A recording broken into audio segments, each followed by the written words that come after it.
ကဲပေါ်လာတော့ရေ Honor Rocking မှာမြန်မာဘာသာအပြည့်ပြောင်းလို့ရနေပြီဆိုတော့သိပြီးကြပြီလားအရင်ကလို့ဘာသာမပြန်သေးတာတွေကြံနေရမျိုးမရှိရတဲ့အတွက်ဂိမ်းထဲကအချက်လက်တွေ skill အကြောင်းတွေ item အကြောင်းတွေကိုမြန်မာလိုအကုန်ဖတ်လို့ရနေပြီဆိုတော့လွယ်လွယ်ကူနဲ့နားလည်နိုင်ပြီပေါ့ဂိမ်းဆော့တဲ့အခါ item အကြောင်းနားမလည်လို့အခက်တွေ့နေတဲ့ပေါ်လာတွေတက်လည်းအဆင်ပြေသွားပြီပေါ့နော်ကဲဒါဆိုလို့ရှိရင်တော့ဒီဗီဒီယိုလေးမှာမြန်မာ language ဘယ်လိုပြောင်းရမလဲဆိုတာကိုရှင်းပြပေးသွားမှာပဲဖြစ်ပါတယ်ဒါဆိုရင်ရင်နဲ့အတူလိုက်ကြည့်အောင်ကဲအခုဂိမ်းထဲကိုရောက်နေပြီဂိမ်းထဲကဒီညာဘက်အပေါ်ထောင်းက setting ကိုနှိပ်လိုက်မယ်ဒီ setting ထဲကအောက်ဆုံးနားမှာရှိရဲ့ language ကိုရွေးလိုက်မယ်နော် language ထဲကဒီဘက်အောက်ဆုံးနားမှာမြန်မာဘာသာဆိုတာရှိရဲ့မြန်မာကိုရွေးလိုက်မယ်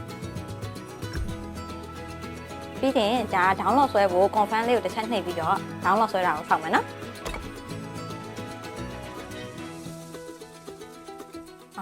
download ဆွဲလို့ပြီးသွားပြီဆိုတော့ game ကို reset ချမယ်နော်မြန်မာလိုအကုန်ပေါ်ဖို့ဆိုရင် reset ချမှရမှာ